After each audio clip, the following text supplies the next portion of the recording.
This episode is brought to you by Optical, the easiest way to monetize your drone. With the industry's only $1 million protection coverage free to its members, Optical is the top choice among certified drone pilots to get up and stay up. To get started, create your free listing today at optical.com. Welcome to CommercialDrones.fm, the podcast that explores the commercial drone industry, the people who power it, and the concepts that drive it. I'm your host, Ian Smith. Hey everybody, and welcome to Commercial Drones FM. Today I'm sitting in Kitty Hawk IO's office in San Francisco, and I've got Joshua Ziering, or Josh Ziering, whichever you prefer, over to my left here, and we're going to talk about drone software today. So welcome to the show, Josh. Thanks for having me. Thank you so much for being here, and thanks also to Jon, co-founder of Kitty Hawk, for having me here too at your offices. So first things first, what is Kitty Hawk? Kitty Hawk is an enterprise fleet management system. So you have the ability to do all of your pre-flight planning, check out airspace, check out the weather, and then you go fly your flight. And after that, we can help you derive insights from all of the data that you collected during the flight. So the logs of the data, not the actual data, not your pictures, not your sort of precision agriculture, but all of the derivative flight logging information. Cool. And so the name itself, Kitty Hawk, of course, that is where the Wright brothers did the first manned powered heavier than air flight. I did just, I'm going to do a quick book plug for Mr. David McCullough here. The Wright brothers was a fantastic book. I just finished it. So you guys are kind of inspired. Yeah, it's a hat tip to that December 17th, 1903. Those guys, had something good going. So we feel like if we're going to be part of the future, we want to definitely make sure we're paying attention to the past. Very respectable. Totally agree with that. So for Kitty Hawk, your tagline is pre-flight intelligence, post-flight insights, in-flight peace of mind. Can you tell me a bit about that? Yeah, so one of the things that's really challenging, and I mean, luckily we have 107 now, right? We finally have regulations, but being able to tell, am I in airspace? What am I doing? What's the weather? My kind of whole notion for, do I care? Should I fly right now? Is if I put the transmitter down and it blows away, I know it's too windy. If I can't see because it's too rainy, I shouldn't fly. But, a lot of people don't have that kind of iron will. So we definitely want to make sure that they have all the information they need prior to flying. So that's kind of the pre-flight. And then after the flight, we want to take care of all the things like battery cycles, right? Your lithium polymer batteries, they degrade. They're disposable, really. So in that capacity, we help you track battery cycles, reliability. We can do maintenance, inspections, checklists. The idea is all of the things that happen after the flight. So I really kind of think in my mind that as your drone is flying, there's this kind of little stream of ones and zeros trailing off the end of it, like a sort of a numerical chemtrail, if you're one of those conspiracy theory people. But we collect all those little ones and zeros, and we want to turn them into useful information. That's awesome. So you yourself, actually, I just learned, started in drones, or, well, what did you call? Tell us about yourself. What did you call them, and how long ago did you start doing this? Yeah, so I've been flying RC somewhat professionally for the last 15 years. So this was long before it was called drones. And especially, it's cool now. I'm not embarrassed to tell people, hey, listen, drones, that's the industry I'm in. But no, there was certainly a time when, what are you doing tomorrow? Well, I'm getting up early, putting a giant model airplane in my car and going to a field with a bunch of middle-aged men to fly my giant scale airplane. Yeah, that was not always the best tagline for a Friday night. Times have changed, huh? Times have changed, yeah. But, my model's always been, if it flies, I'll fly it. So I love this stuff. And, luckily now it's a little bit more in vogue than it used to be. You were telling me about a story where you were flying some type of, interesting blimp that was dropping. Yeah. I used to, I had a side gig in college flying for the Phoenix Coyotes. And so what we would do is, what are the Phoenix Coyotes? They're an NHL hockey team. So we nice. would go to the stadium, and Taco Bell had a blimp custom made. So it's a 17-foot chalupa. I don't know if you're a fan of Taco Bell. The blimp is shaped like a chalupa? It's shaped like a chalupa, yeah. And It's RC. It's RC. Okay. I'm a huge chalupa fan. I love chalupas. Yeah, it's awesome. And so we had we were there one time, and this guy's kind of twittering about me. I said, what's wrong? What's wrong? He's like, we need to put more helium in it. It looks a little deflated. I said, look, I've already done the weight and balance. Don't touch my aircraft. And he goes, well, listen, the guy who owns like 20 Taco Bells from the Southwest is here. And he's like, it's got to be fuller. It's got to be fuller. And I've never heard someone pay so much attention to how a chalupa looks, but he without my knowledge, put more helium in it. So the guys come off the ice. We go out there, and I'm kind of like, what's going on here? And it starts going up. You're flying this above the crowd? Yeah, we would fly over the crowd and drop little free chalupa coupons. Ooh. Yeah, it was actually... Was it like servo-powered, like little like trap door that just like dropped a few? It was a spring, so you load it up on the spring, and the spring would kind of rotate. Think like a vending machine, and it would just kind of dispense these tickets. And so you want to fly over the children, and then, this is right, I mean, listen to us here. But you fly over the children, get real low, make them think you're going to drop it, and then kind of fly away to a different area.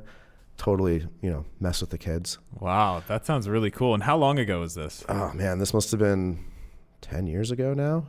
Are there any blimp, like indoor blimp manufacturers, RC blimps? It's a big deal. There's plenty of RC blimps out there. Okay. So as I'm flying this thing, it's kind of going up, and I'm giving it more and more down command, and it's kind of going up more, and I'm like, we may have a little bit of an issue here. So as it's going more up, I go full down command. It's still nothing. And I'm like, oh man, this thing's getting close to the light. So I'm worried now. In my head, I've started like playing out what's happening. Like the halogen light melts through the blimp and this thing plummets onto the gaggle of children under it. But it, finally gets into this, I guess, just column of sinking air in the middle of the rink, and it's going down. So I'm like, okay, this is awesome. I'm not gonna try and steer it or turn it. It's over center ice. So I finally get this thing down in the middle of center ice, and I had to walk out all the way to center ice. This is the ultimate walk of shame, right? You think crashing your Phantom's bad. I had to walk out in the middle of a game to center ice and just grab this thing and do, kind of drag it home like a bad dog. I was furious. Oh man. Well, I bet you got your fill of chalupas. Well, you better believe I was embezzling those coupons. Come on. Poor college kid. I was eating chalupas left and right. Nice, man. Well, we've graduated to bigger and maybe better things. Maybe. I mean, I'd still go back and do that. Make a cameo gig. That's awesome. That's really cool. So going back to Kitty Hawk now. So you guys, how long have you been around as a company? Just over a year. And Okay. This was just kind of a side project that John and I were working on, and it's taken on a life of its own. And what kind of customers do you guys serve? It's awesome. I think one of my favorite things about working on Kitty Hawk is that in the scope of even just a couple of hours, I can talk to somebody who just bought their first drone, or I can talk to somebody who's flying an $85,000, 90-pound rotary autonomous vehicle. And it's like, what? The amount of difference in our customer and user base is it's one of my favorite parts of the job, actually. I agree. Yeah, there's a certain passion that comes with people who are using drones. I mean, they seem to be early adopters still. I mean, this technology hasn't taken over yet, but it's just, there's so much everyone's very, I guess I'm searching for an adjective, just super hands-on and very passionate about what's going on with that piece of hardware. And they want their operation to go like very, very well. And I think what I've seen is just a huge sense of collaboration. Yeah, I think it's interesting you mentioned that. I think if I had to pick one word, I would say that, drone people are definitely a community of optimizers. These are people, they want the best propeller. They want the biggest battery. They want to fly the most tuned in aircraft they possibly can. And I love that about them. I mean, I want to make sure this is going to be the best possible thing. It flies the longest. It's the most precise.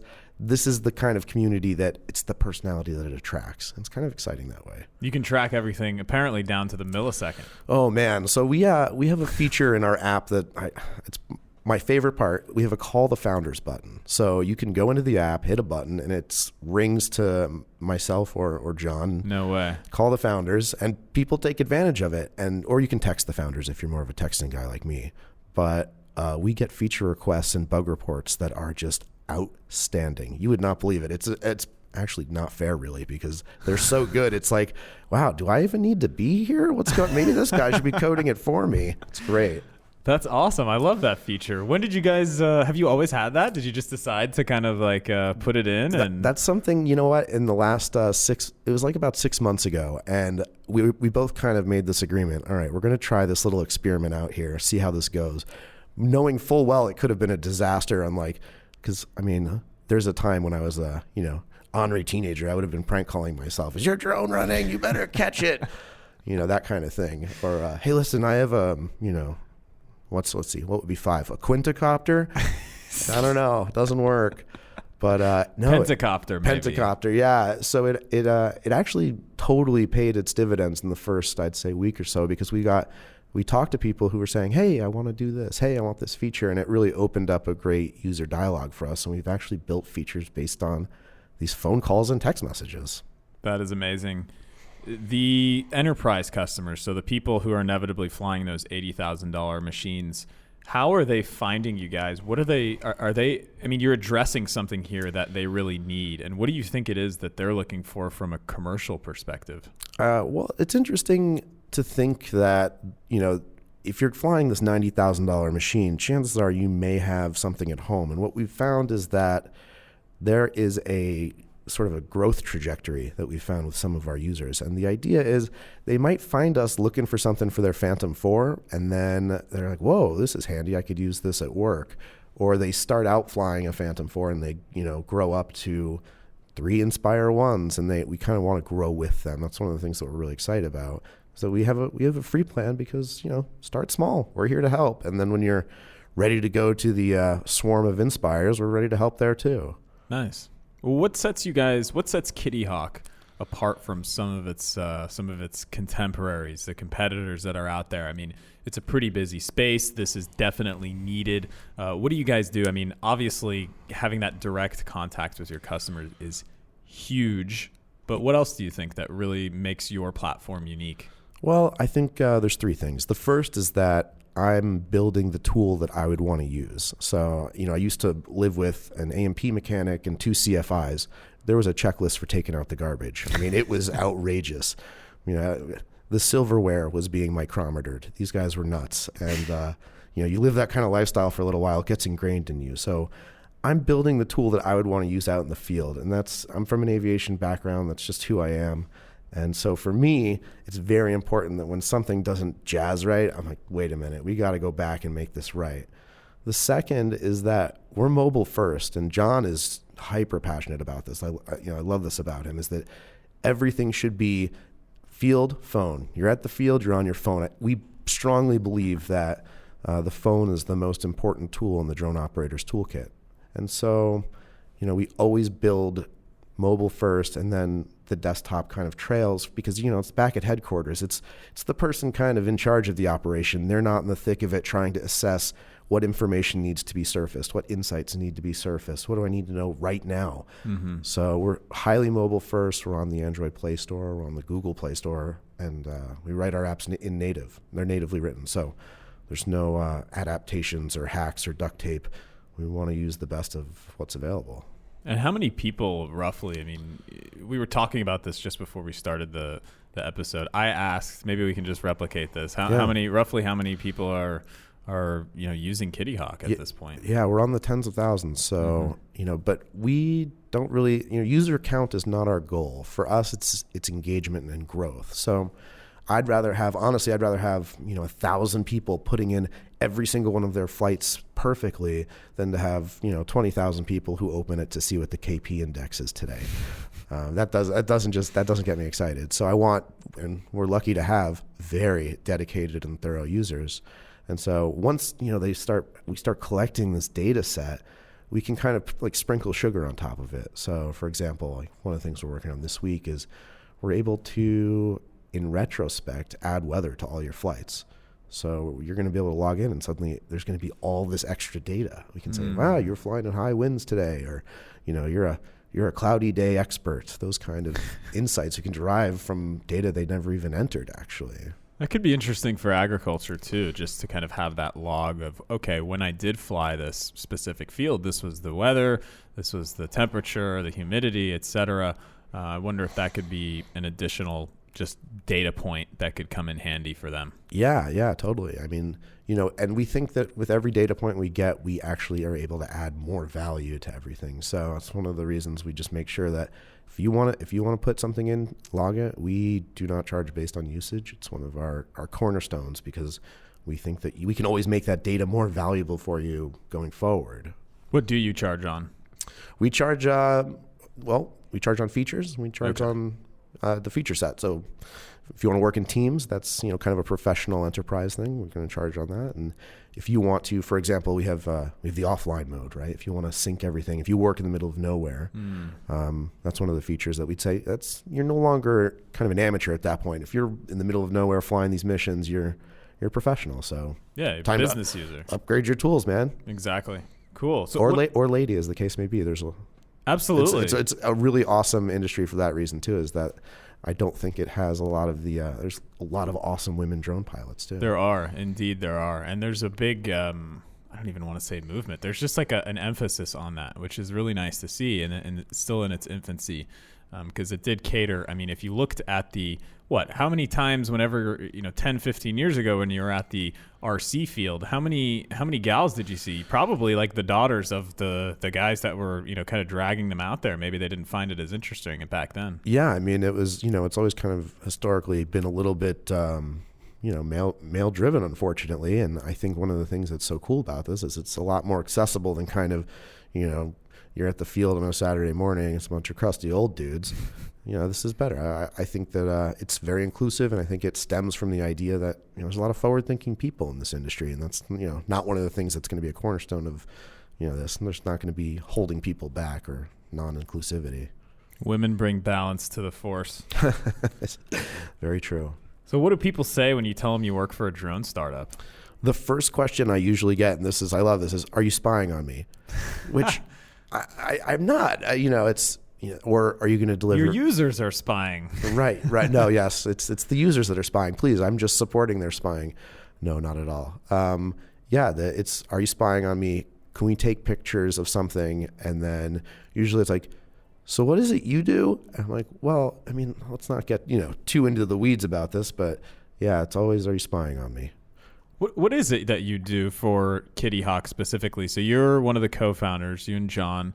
I mean, you guys do pretty much everything, but do you kind of split the workload a little bit in different ways, or do you guys just like jump into everything? It's like round robin. I mean, if it needs to be done, we'll do it. But I keep track more of the API website, a little bit more of, I kind of curate some of the feature sets, and then Jon does the mobile and he's the product guy, the consummate product guy, or as he likes to say, the product disciplinarian, because I need to get reined in from time to time. I get very excited about stuff.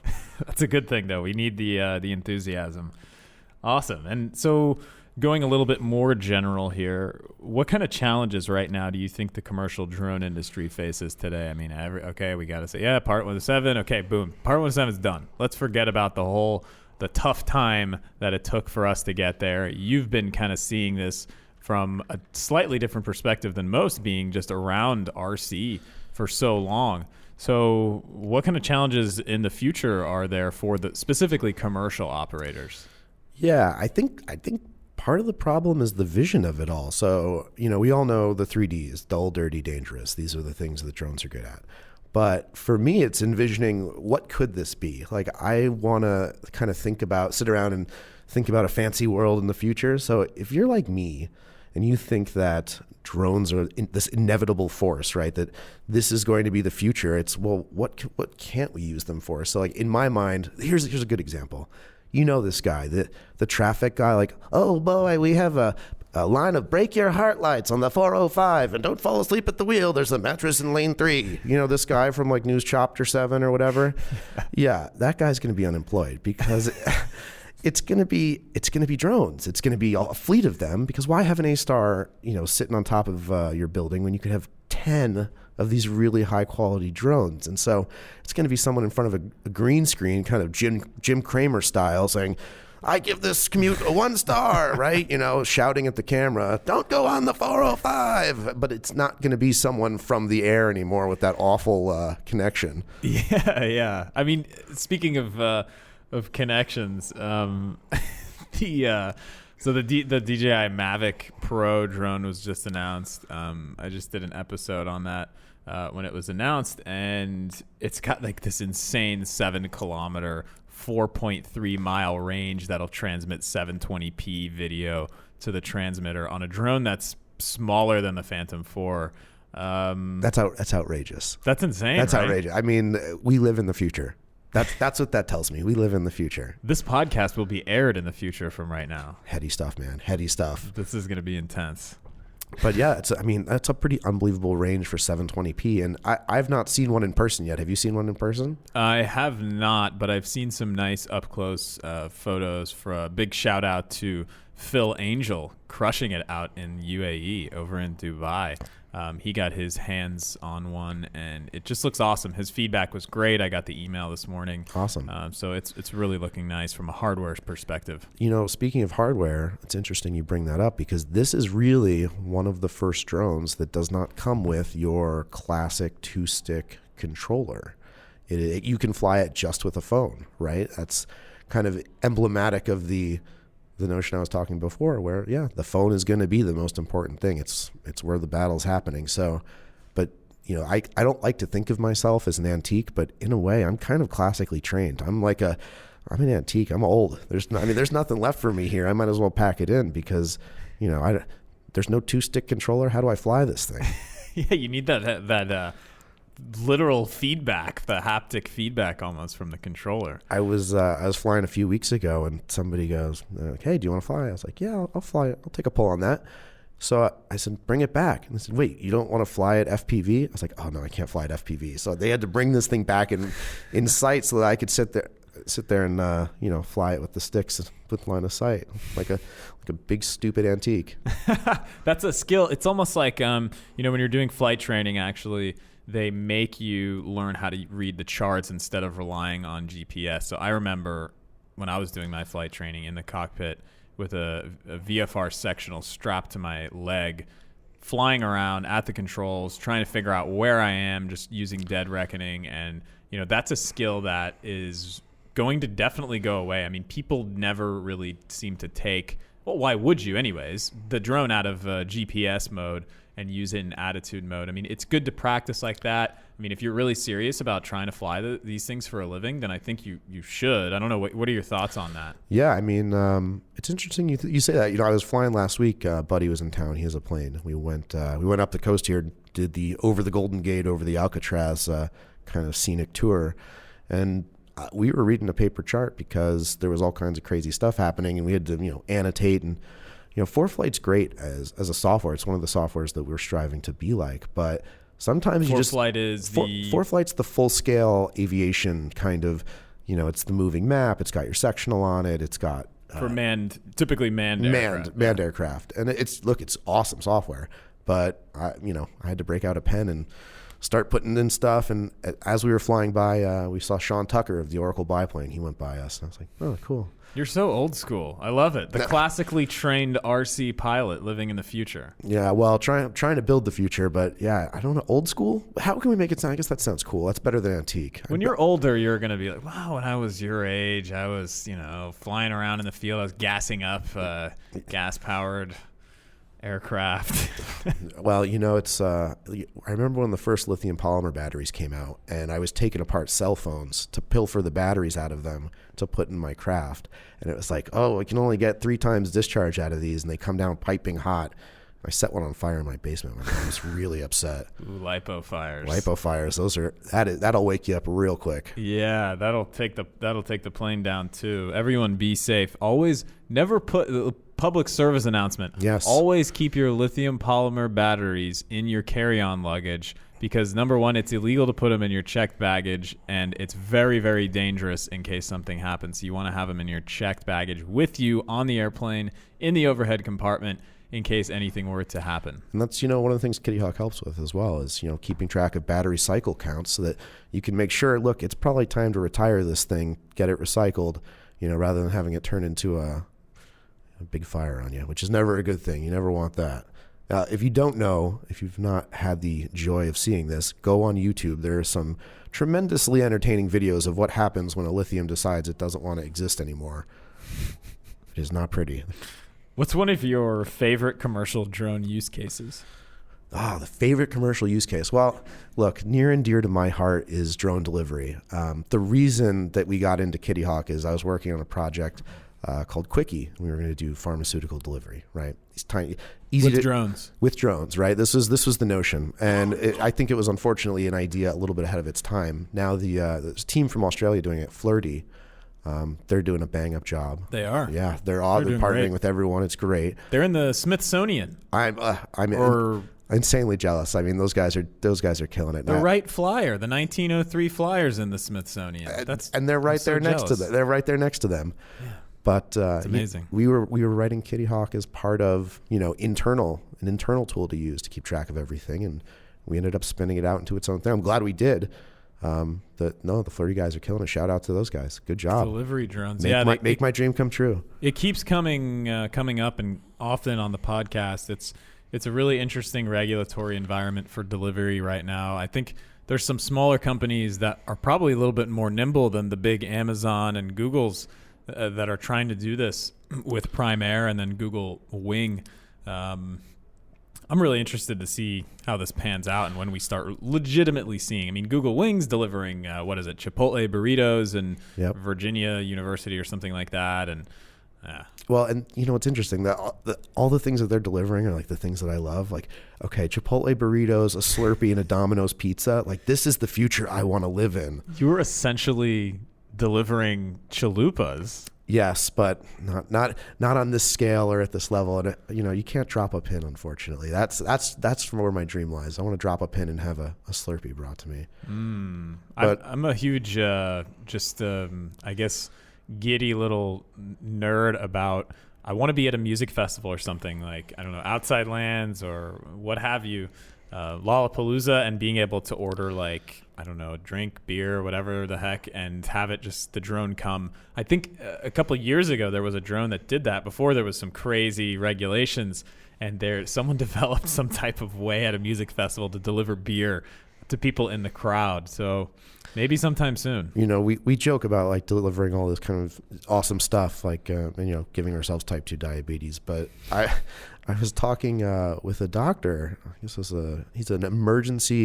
a surgeon, right? Emergency medical surgeon. And he said something. This is kind of crazy. He said something like some outrageous percentage. Think of an outrageous percentage when I tell you this. 100. There it is. Some insane amount of blood goes to waste because it's not able to be used. And so they have to store blood in these regional trauma centers. And so if you're in the middle of nowhere and you get in a car accident, they have to fly you or get you to one of these areas.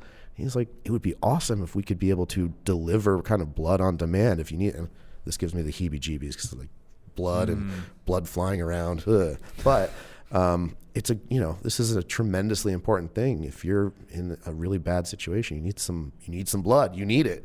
And so that's way better than a Slurpee. I think that's way more valuable. That is. Okay. That is very valuable stuff. Well, I hope I don't need it, but man, that's a good use case. Imagine if you were saved by it though. That your old curmudgeon back in my day, that would just be the full circle. That'd be the ultimate irony, right? I'd survived the car wreck, and what happened when I'd open my eyes? What happened? Well, the drone delivery saved your life. No.